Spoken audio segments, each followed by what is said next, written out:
Hello, everyone. Good morning, good afternoon, good evening to some. Thanks for joining us. And welcome to our session on essentials of the application process. Today, we're really excited to be highlighting Western New England University. They're located in Springfield, Massachusetts, here in the United States. And today, I'll be your host. My name is Emily Greenblatt, and I'm a partner relations manager here at ApplyBoard. Today we'll be speaking with Rachel Lamson, who is in international admissions at Western New England, and Pranav Agarwal, a current student at Western New England in the mechanical engineering program. Just a note on comments during our conversation. If you want to know more about the application process at Western New England, please drop your questions in the comment section below. And without further ado, I'd like to welcome Rachel and Pranav. Thanks for joining us today. And we're thrilled to have you both here. We know you both have really valuable feedback to share. And I'd love to give you both a moment to introduce yourself and your involvement in Western New England. Pranav, do you want to go first? Hi, I'm Pranav. I'm a junior mechanical engineering major here at Western New England University.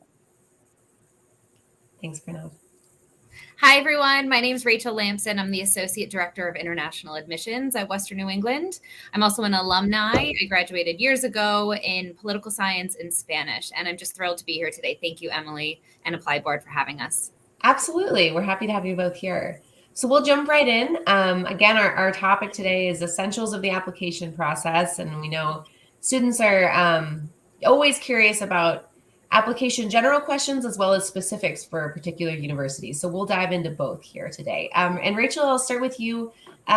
What comprises a complete application to Western New England? And maybe if you could touch on bachelor's and master's, that would be helpful.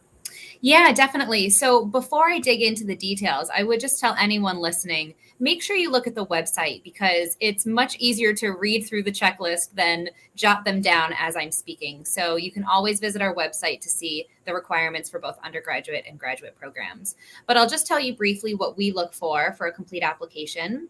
So at the undergraduate level, students submit an online application. Gone are the days of paper applications. We don't require any physical copies. It's all done right online.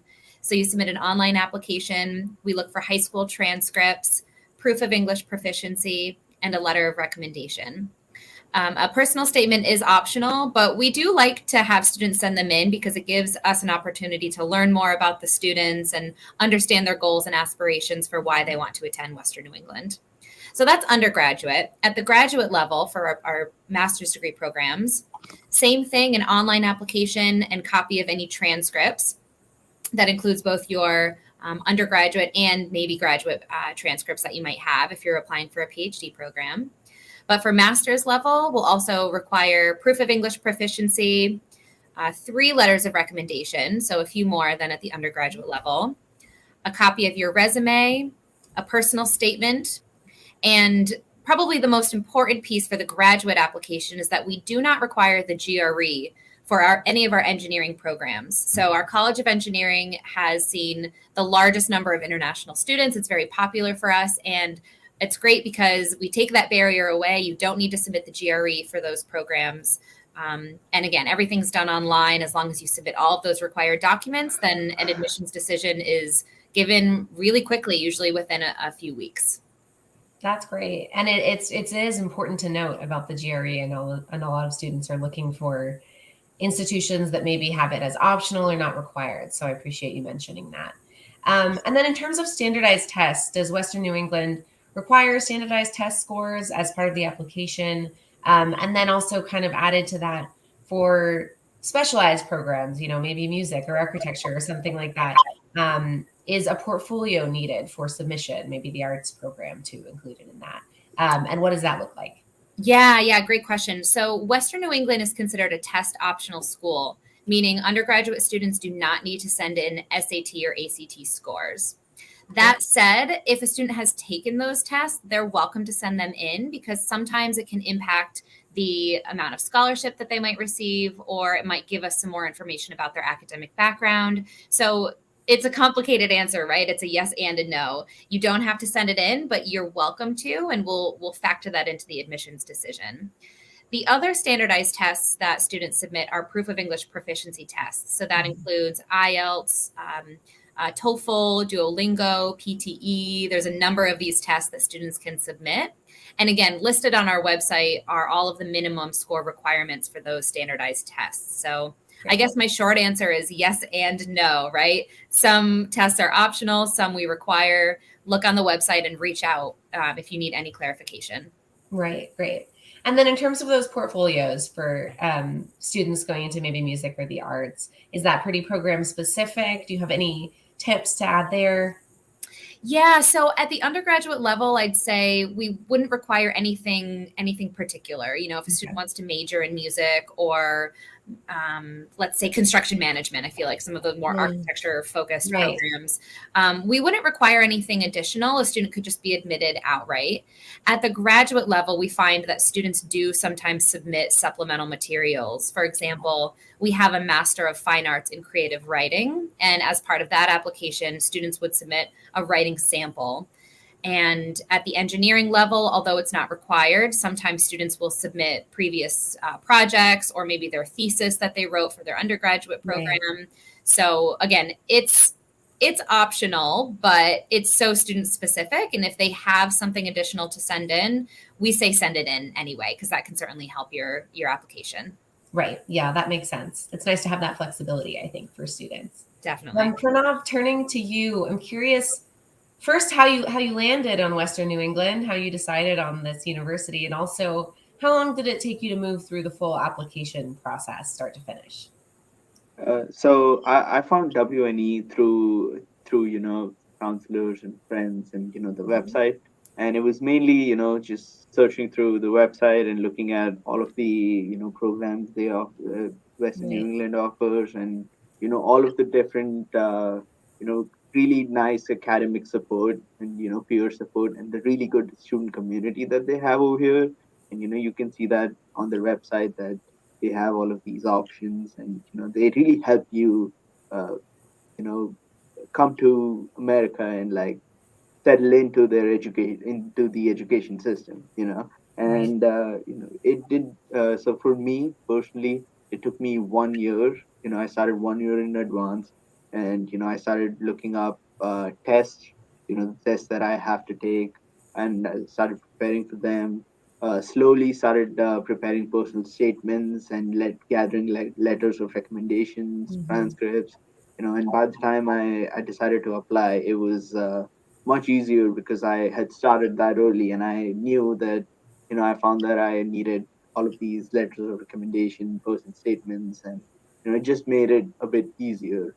But for Western New England, personally, I was continuously in contact with Rachel. She really if I had any question at any point, I would just email her, and she was so nice to me. She was like, "Okay, this is what you can do, and this is how how we look at it, and this is what you can do." So we spoke for about 2 months before I came to Western New England University, and it was probably one of the best experiences for writing an application, at least that I had.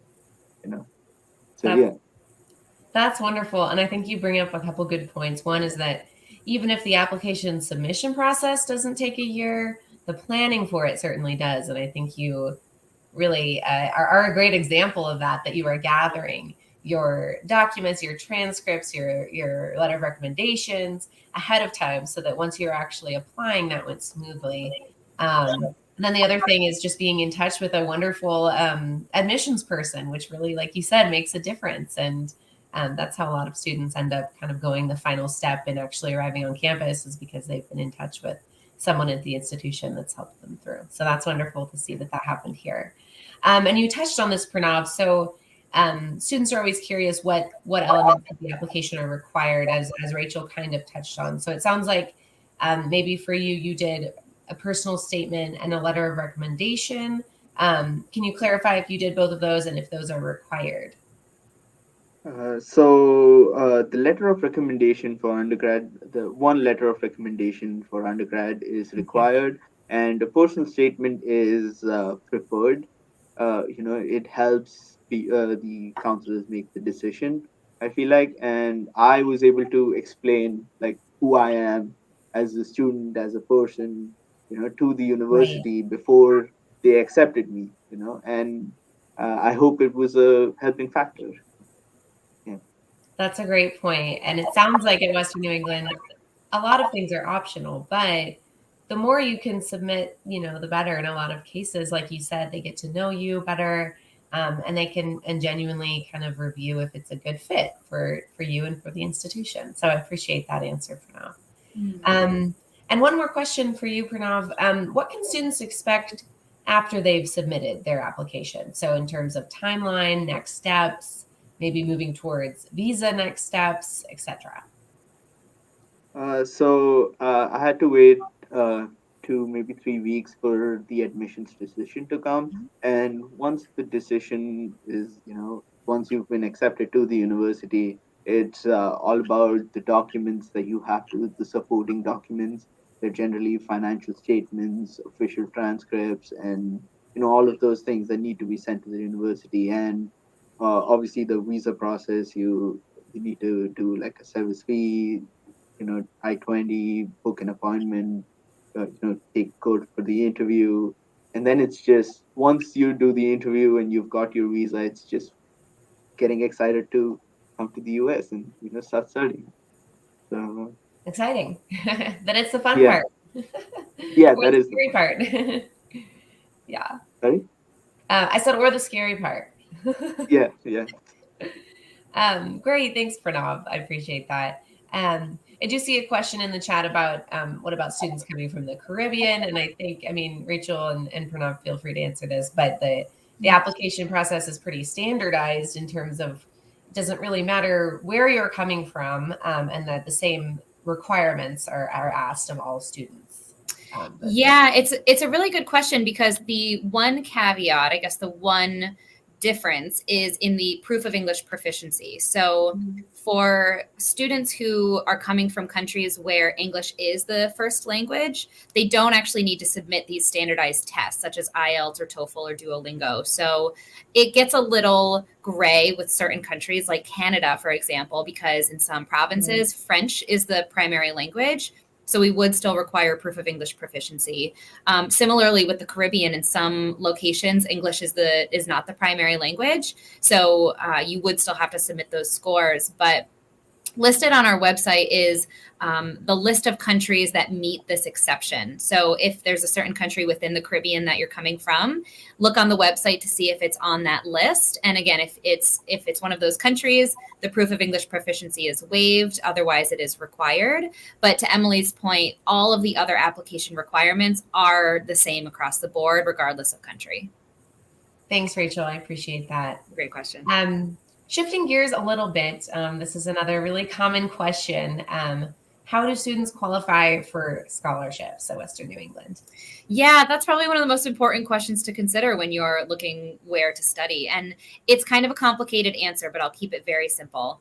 At the undergraduate level, all undergraduate students qualify for a merit scholarship. So there's no separate application process. Once a student applies and we review their application, they'll know the scholarship amount they're receiving in the admissions letter. So again, it's an automatic scholarship. Our merit scholarship ranges from $12,000 to $24,000 US per year. So again, we review those credentials, we look at your high school transcripts, and then as soon as you receive an admissions decision, you'll know the specific amount that you've received. There are a few other scholarships that students can qualify for. Again, I won't go into too much detail, but some of them are major specific, and some of them a separate essay is required. For international students specifically, the one I like to highlight is our You Are Welcome Here scholarship. And it's specifically for first-year undergraduate students. And students will have to submit an essay basically explaining why they qualify for the scholarship, why they want to be considered. And if awarded, students are expected to have an active presence on campus and really share more about their culture, kind of bridge the gap between international and domestic students. So that's the one that really sticks out to me for international students. But again, the merit scholarship is completely automatic and all students qualify. That's great. A lot of really juicy info. Thanks, Rachel. And then to kind of wrap up here, how can a student stand out in their application? What are some tips and tricks that you would suggest as a seasoned international person, international admissions person that you would pass on to students? Yeah, so I have 3 general tips, and I don't know if this is necessarily unique to Western New England University, but I actually went through the grad school application process a few years ago, and it certainly helped me throughout my process. So I just wanted to share some of these tips with everyone as they're going through this. So the first one is to really communicate with the admissions counselors and communicate with other students. So something that Pranav does for us, which is so helpful, is he reaches out to all of the newly admitted students to say, hey, I'm an international student at Western New England, and I've gone through this process. Do you have any questions, or can I tell you about my experience? So students can really take advantage of Pranav as a resource, because sure, I can talk about the admissions process and help them through a lot of those immigration questions, but Pranav is a current student. He's living and he's learning in the Western New England community. So the biggest tip that I can give is to try to connect with students who have gone through the process and with the professionals who can really help guide you through it. Don't ever be afraid to ask for help or ask for support. The second tip is to really understand deadlines and requirements. As you can already tell from our conversation, there's a lot of gray, right? There's some things are required. We do offer rolling admission, which means there's no concrete deadline. So it goes back to communicating with the staff and the students to really understand, what are my requirements? What are my deadlines? Is there an application fee waiver? And do I need to mail anything, or is it all done online? So to Pranav's point, get yourself organized maybe a year in advance, so that when it comes time to really apply or submit that apply, hit that apply button, you have a really good understanding of what you can expect. Great advice. And then my last tip, this one's kind of funny because I've seen it happen so many times. If you're a student applying to multiple universities and you're submitting a personal statement, make sure that you change the name of the university on your personal statement. Right? So if you're applying to, let's say, Western New England University and Western Michigan University, I've actually read personal statements that say, I'm so-and-so, and I can't wait to join the Western Michigan State campus community. And it's such a simple thing to change, but it's common because sometimes you're just applying to all these different schools. You just want to get everything submitted. So just take that extra 30 seconds and make sure that the name on the personal statement, on your letters of recommendation, and on anything else that you submit are changed to that specific school name. Very good point. Thanks, Rachel. Sure. Anything to add on your end, Pranav? And if not, no problem. No, I think Rachel covered everything. Perfect. Well, just to wrap things up, please feel free to check out more information on Western New England University on the ApplyBoard platform. And as Rachel said, on the website, there's a lot more details as well. And if you're catching this session after our live has finished, feel free to reach out to an ApplyBoard representative with questions. I think I can speak for everybody today when I say this has been a really informative session, and I really appreciate both of your insights and your time. And Pranav, I know students are always looking for that student perspective, so that's certainly invaluable. I know I've learned a lot about the topic, and I've really enjoyed speaking to you both. So thank you so much for your time, and I hope you both have a wonderful rest of your day, Rachel and Pranav. Thank you so much. Thanks everyone for listening. Thanks. Hopefully we'll see you soon. Thank you so much. So thanks everyone for tuning in today. I hope it was helpful. Be sure to keep an eye out for future sessions coming down the pipeline from ApplyBoard. And don't forget to subscribe, like, and follow us. I hope you all have a wonderful rest of your day, and we look forward to connecting soon. Thanks so much.